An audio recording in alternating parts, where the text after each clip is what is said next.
तो सभी को नमस्कार। आज हम लोग देखेंगे जो संसद का कल हम लोग पढ़े थे, जो संसद के बारे में राज्यसभा क्या होता है, लोकसभा क्या होता है, और उनके बारे में पूरा स्ट्रक्चर देखे थे कि कितना सीट कितना होता है, राज्यों से कितना होता है, संघ से कितना होता है, उनका कार्यकाल क्या होगा, त्याग पत्र क्या होगा। अब हम आगे देखते हैं उससे कुछ संबंधित जो पार्लियामेंट जो शब्दावली है उसको देखेंगे और जो संसदीय प्रस्ताव है उसके बारे में देखेंगे। तो सबसे पहले देखते हैं कुछ शब्दावलियां। तो ये सबसे पहले होता है एक कोरम। कोरम शब्द याद रखना है। तो कोरम शब्द क्या है? कोरम या इसी को हिंदी में बोलते हैं गणपूर्ति। गणपूर्ति कहने का तात्पर्य है यदि वह न्यूनतम सदस्य संख्या जिसके बिना संसद की कार्यवाही संचालित नहीं हो सकती उसको हम लोग कहते हैं कोरम। तो संसद में वर्तमान में 1/10 सदस्य, यदि 1/10 सदस्य संसद में उपस्थित न हो तो संसद की कार्यवाही प्रारंभ नहीं हो सकती। कहने का तात्पर्य हमारे संसद में 552 सदस्य हैं, तो कम से कम 1/10 कहने का तात्पर्य है 55 सदस्य। यदि हम इसका 1/10 करें तो क्या होगा? तो 552 का 1/10 सदस्य है तो 55 सदस्य। यदि संसद में किसी दिन 55 सदस्य उपस्थित ना हो तो क्या होगा? संसद की कार्यवाही संचालित नहीं हो सकती है। इस प्रकार ये हो गया कोरम या गणपूर्ति। फिर दूसरा देखते हैं व्हीप। व्हीप क्या होता है? व्हीप है एक दलीय अनुशासन बोलते हैं इसको, दलीय अनुशासन। कहने का तात्पर्य है कि यदि कोई भी पार्टी जो है व्हीप जारी करती है, यदि कोई जैसे मतदान वगैरह होता है जब कभी भी, तो कोई भी पार्टी जो है व्हीप जारी करती है अपने पार्टी के सदस्यों के लिए, और यदि उस पार्टी का सदस्य व्हीप का उल्लंघन करता है तो दल बदल कानून संविधान के अनुसूची 10 में 52वें संविधान संशोधन द्वारा जोड़ा गया था, उसके अनुसार यदि कोई संसद सदस्य व्हीप का उल्लंघन करता है तो उसे दल बदल कानून के तहत आपको क्या कर सकते हैं? पार्टी से निकाल सकते हैं और उसकी संसद सदस्यता भी समाप्त हो सकती है। तो यह है आपका व्हीप। आगे देखते हैं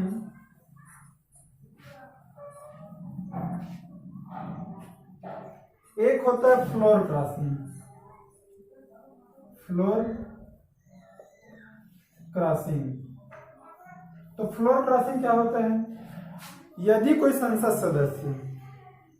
सदस्य किसी भी दल का यदि दूसरे दल में जाके शामिल हो जाता है तो उसको हम लोग बोलते हैं फ्लोर क्रॉसिंग। तो फ्लोर क्रॉसिंग मतलब कोई भी दल का सदस्य दूसरे दल में शामिल हो जाए तो उसको कहा जाता है फ्लोर क्रॉसिंग। फिर देखते हैं शून्यकाल।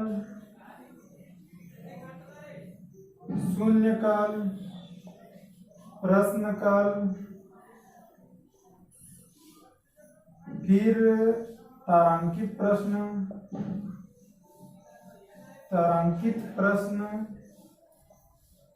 अतारांकित प्रश्न,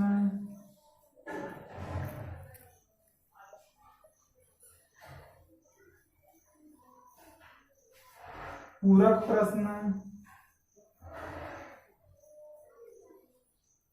और अल्प सूचना प्रश्न।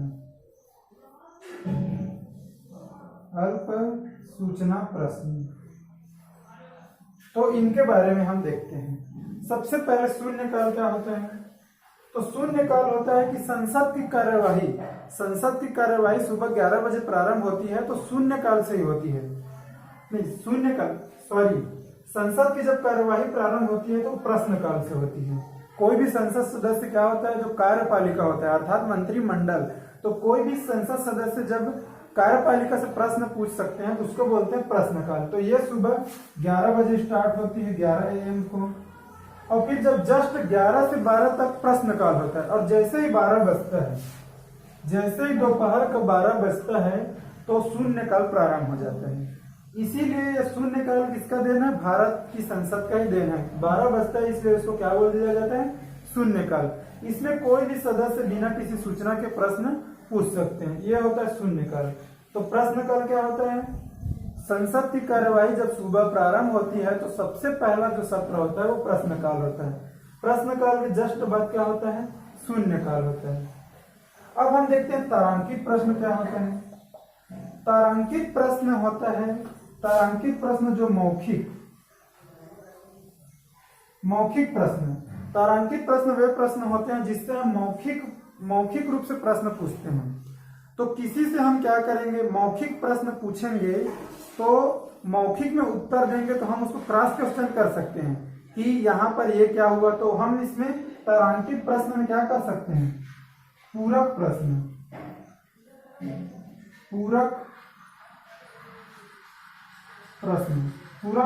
पूछ सकते हैं। और अतारांकित क्या होता है? अतारांकित होता है वो लिखित होता है, और लिखित में जब होगा तो हम उसमें पूरक प्रश्न क्या कर सकते हैं, नहीं पूछ सकते हैं। तो ये सबसे मेन ध्यान देने वाली बात है। तारांकित प्रश्न होता है जिससे मौखिक में उत्तर दिया जाता है, और जब कोई भी मौखिक में उत्तर दे रहा है तो हम क्रॉस क्वेश्चन कर सकते हैं कि ऐसा क्यों हुआ, तो पूरक प्रश्न पूछ सकते हैं। लेकिन अतारांकित प्रश्न क्या होता है? अतारांकित प्रश्न लिखित में दिया जाता है, और लिखित में जब एक बार लिख के दे दिया गया तो हम फिर उसमें पूरक प्रश्न नहीं पूछ सकते। तो यह अतारांकित प्रश्न जो लिखित होता है, पूरक प्रश्न नहीं पूछा जा सकता। तो पूरक प्रश्न क्या है? जो हम ये पूरक प्रश्न की बात कर रहे हैं, आखिर वो पूरक प्रश्न है क्या चीज? तो जो मेन प्रश्न, मुख्य प्रश्न जो संसद सदस्य पूछते हैं मंत्री लोग से, तो उसके बीच में जो जवाब के माध्यम से जो बीच में पूछा जाता है, जैसे हम लोग क्या करते हैं एग्जाम में पूरक उत्तर पुस्तिका लेते हैं, तो मुख्य उत्तर पुस्तिका जब भर जाता है तो हम लोग क्या लेते हैं, पूरक लेते हैं। ठीक उसी प्रकार मुख्य उत्तर के साइड में यदि जो मंत्री जवाब देते हैं उसके आसपास प्रश्न पूछते हैं, उसको क्या बोलते हैं, पूरक प्रश्न। ये एक आखिरी होता है अल्प सूचना प्रश्न। तो अल्प सूचना प्रश्न क्या होता है? किसी भी मंत्री को हम प्रश्न पूछने के लिए क्या करते हैं, उनको तुरंत ऐसे गए संसद में और प्रश्न पूछ लिए, ऐसा नहीं होता। उनको पहले सूचना दिया जाता है कि हम आपसे ये प्रश्न पूछने वाले हैं, आप इसका तैयारी कर लीजिए। तो फिर मंत्री लोग क्या करते हैं, अपने विभागों से पूरा डाटा वगैरह का इंतजाम करते हैं और जवाब खोजते हैं। तो अल्प सूचना प्रश्न क्या होता है? ऐसा प्रश्न जो 10 दिन से कम समय, जिसको 10 दिन से भी कम समय दिया जाता है मंत्रियों को, वो कहलाता है अल्प सूचना प्रश्न। तो ये 10 दिन से कम समय दिया जाता है, उनको बोलते हैं अल्प सूचना प्रश्न। तो ये है आपका कुछ संसदीय शब्दावलियां। देखें क्या देखें, कोरम देखें, व्हीप देखें, फ्लोर क्रॉसिंग देखें, शून्यकाल, प्रश्नकाल, तारांकित प्रश्न, अतारांकित प्रश्न, पूरक प्रश्न, अल्प सूचना प्रश्न। आगे देखते हैं।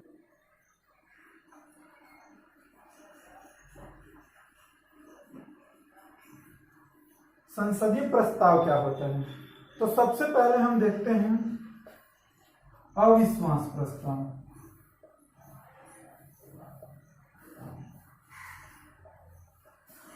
अविश्वास प्रस्ताव। तो अविश्वास प्रस्ताव क्या होता है? जब सरकार क्या होता है, सरकार के विरुद्ध लाया जाता है, यह प्रस्ताव विपक्ष द्वारा लाया जाता है। तो ये होता है यदि विपक्ष के द्वारा प्रस्ताव लाया गया संसद में, और यदि यह पास हो गया तो क्या होगा, संसद को त्याग पत्र, जो सरकार है उसको त्याग पत्र देना होगा। देखिए जैसे लोकसभा में लाया जाता है अविश्वास प्रस्ताव, लोकसभा में अभी किसका गवर्नमेंट है, अभी मोदी सरकार का गवर्नमेंट है। तो मोदी सरकार का गवर्नमेंट क्यों है? क्योंकि उनके जो है संसद सदस्य क्या है, बहुमत में है, मतलब आधे से ज्यादा है। तो कोई भी यदि प्रस्ताव सरकार के विरुद्ध लाया गया तो पास कैसे होगा? पास तभी हो सकता है जब क्या हो, जब सरकार के संसद ही विपक्ष में मतदान करें, तब ही आपका कोई भी विपक्ष द्वारा लाया गया प्रस्ताव पास हो सकता है। तो इससे हम क्या निर्णय ले सकते हैं? इससे हम ये निष्कर्ष निकाल सकते हैं कि गवर्नमेंट क्या है, गवर्नमेंट अभी आपका बहुमत में नहीं है, गवर्नमेंट के पास विश्वास नहीं है, इसीलिए इसको बोलते हैं अविश्वास प्रस्ताव। तो अविश्वास प्रस्ताव यदि पारित हो जाता है, अविश्वास प्रस्ताव पारित हो जाता है तो सरकार को क्या करना पड़ेगा, त्याग पत्र देना पड़ेगा। ये ध्यान रखने वाली बात है। तो अविश्वास प्रस्ताव विपक्ष के द्वारा लाया जाता है, यदि पारित हो गया तो सरकार को त्याग पत्र देना होगा। उसी में हम देखते हैं अगला विश्वास प्रस्ताव। तो विश्वास प्रस्ताव क्या होता है? विश्वास प्रस्ताव, अब ये कौन लाएगा? विश्वास प्रस्ताव सरकार के द्वारा लाया जाता है। विश्वास प्रस्ताव जब सरकार के द्वारा लाया जाता है तब इसमें जस्ट इससे अपोजिट होगा। यदि सरकार लाया है तो उसको पारित होना जरूरी है। यदि पारित नहीं हुआ, यदि पारित नहीं हुआ तो आपका क्या होगा? सरकार को त्याग पत्र देना होगा। तो ये पारित विश्वास प्रस्ताव, इसको पारित होना चाहिए।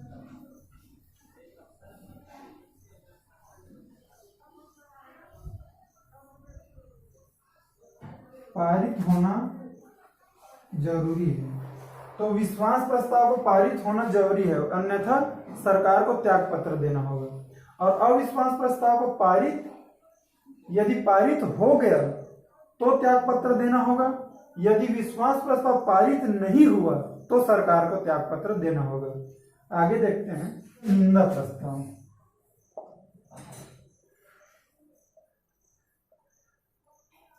निंदा प्रस्ताव क्या होता है? अब नाम से स्पष्ट है, निंदा प्रस्ताव कहने का तात्पर्य है कि कोई भी जो विपक्ष का संसद सदस्य क्या होता है, सरकार की निंदा, सरकार या फिर किसी विशेष मंत्री के लिए भी ला सकते हैं, तो उनका निंदा करने के लिए या सरकार का कोई भी कानून का निंदा करने के लिए विपक्ष द्वारा लाया गया प्रस्ताव क्या कहलाता है? निंदा प्रस्ताव कहलाता है। यदि निंदा प्रस्ताव यदि संसद में पास हो गया तो सरकार को क्या करना पड़ेगा? त्याग पत्र देना पड़ेगा। वही नियम सभी प्रस्ताव में लागू है। यदि विपक्ष प्रस्ताव ला रहे हैं तो उसको पास नहीं होना चाहिए, क्योंकि जब सरकार के पास बहुमत है तो सरकार यहाँ पर क्या कर सकती है? आपका निंदा प्रस्ताव को पास होने नहीं देगी, क्योंकि उसके पास बहुमत है। इसलिए सरकार क्या है? निंदा प्रस्ताव को पारित नहीं होने देगी, पारित नहीं होने देगी। इस प्रकार निंदा प्रस्ताव यदि पास हो जाता है तो सरकार को क्या करना पड़ेगा? आपका त्याग पत्र देना पड़ेगा। अगला देखते हैं हम ध्यानाकर्षण प्रस्ताव।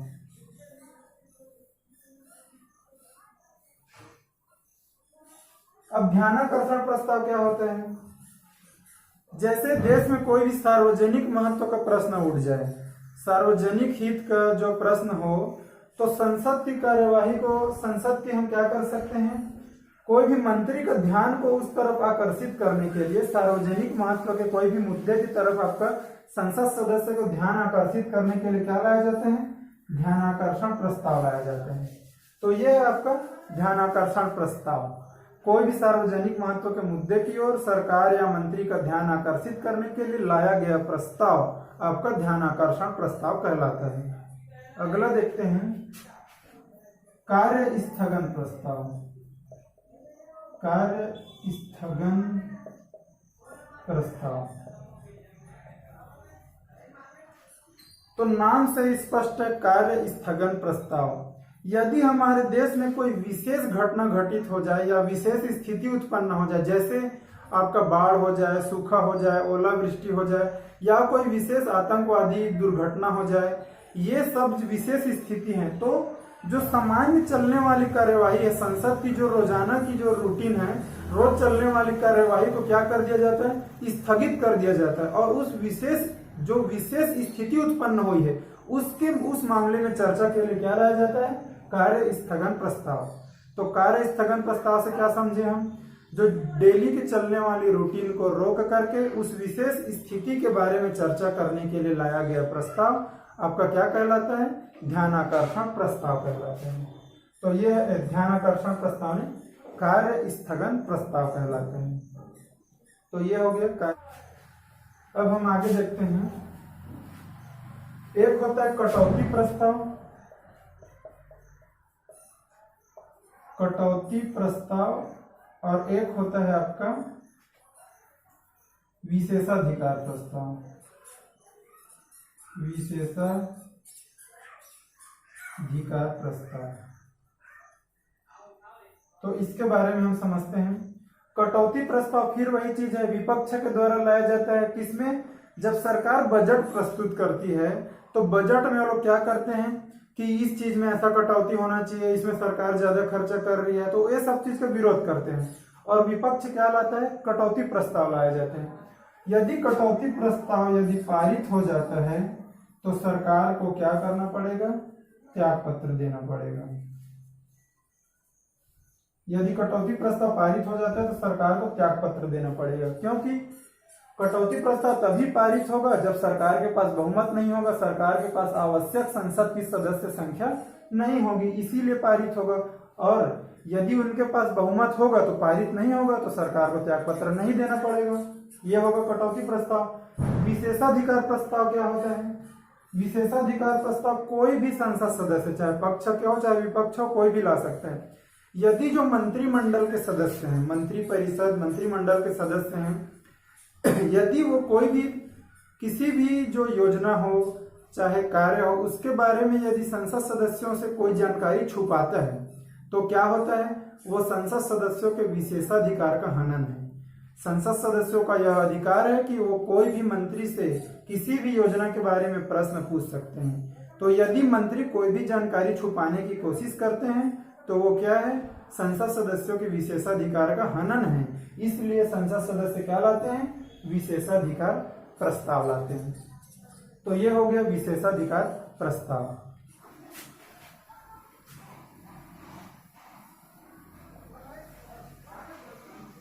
अब हम देखते हैं जो संसदीय समितियां हैं, संसद की समितियां कौन कौन सी, कुछ इंपॉर्टेंट संसदीय समितियां जिससे क्वेश्चन पूछा जाता है उसको हम देखते हैं। तो देखते हैं संसदीय समितियां। संसदीय समितियां क्या होती है आपका? संसदीय समितियां तीन होती है। एक लोक लेखा समिति, लोक लेखा समिति, दूसरा होती है प्राक्कलन समिति और तीसरा होती है लोक उपक्रम समिति।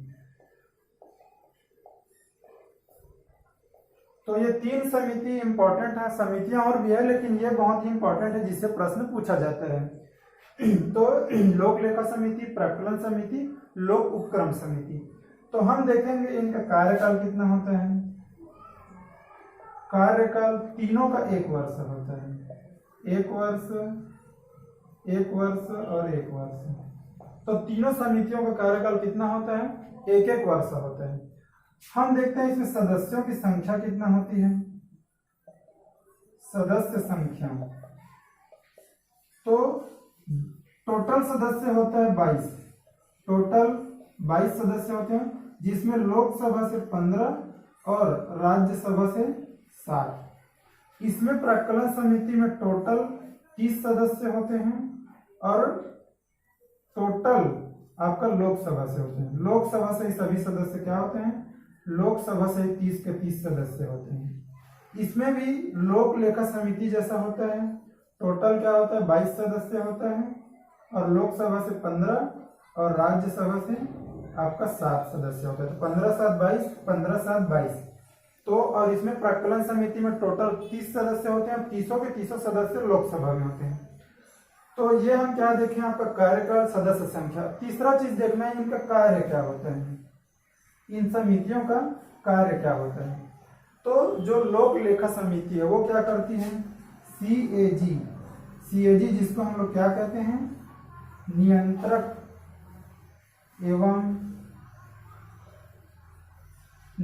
एवं महालेखा परीक्षक के प्रतिवेदन की जांच करती है।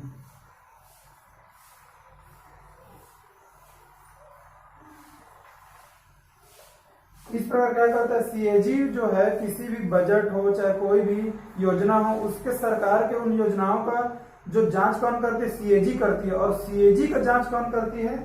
लोक लेखा समिति। ध्यान रखने वाली बात यह है कि लोक लेखा समिति का अध्यक्ष हमेशा अपोजिशन का लीडर होता है, अपोजिशन पार्टी का लीडर होता है। इसमें सरकार का कोई भी नहीं होता है। तो यह लोक लेखा समिति कार्य क्या है? सीएजी के जो प्रतिवेदन है उसकी जांच करते हैं। प्राक्कलन समिति, प्राक्कलन समिति क्या करती है? जो बजट संबंधित, बजट से संबंधित जो भी आपका क्या करती है? जांच करती है। और प्रशासनिक सुधार से संबंधित आपका प्रशासनिक सुधार के लिए क्या करती है? सुझाव देती है। तो बजट से संबंधित और प्रशासनिक सुधार से संबंधित आपको क्या करती है? सुझाव देती है। कौन? प्राक्कलन समिति। और ये क्या है, लोक उपक्रम समिति। इसका कार्य क्या है, जो सार्वजनिक उद्योग है, सार्वजनिक उद्योग, सार्वजनिक उद्योगों से संबंधित जितने भी सरकार को सुझाव देने का काम है वो कौन करती है, लोक उपक्रम समिति करती है। तो ये है आपका तीनों समिति, लोक लेखा समिति, प्राक्कलन समिति, लोक उपक्रम समिति। कार्यकाल, सदस्य संख्या और कार्य, इनसे क्वेश्चन इसी से आता है। तो ये हम आज क्या देखें, संसदीय शब्दावलियां देखें, संसदीय प्रस्ताव देखें और संसदीय समितियां देखें। और पहले हम देख चुके हैं राष्ट्रपति, राज्यसभा, लोकसभा। तो ये कंप्लीट जो संसद, कोई भी एग्जाम में जो इन्हीं से ही, जो संविधान में सबसे ज्यादा क्वेश्चन आते हैं इन्हीं से आते हैं। तो ये बहुत इंपॉर्टेंट है संविधान के लिए। तो आप इनसे ध्यान से देखिए और समझने का कोशिश कीजिए, ये हमारे दैनिक जीवन के लिए भी उपयोगी है। तो अभी के लिए इतना ही, धन्यवाद।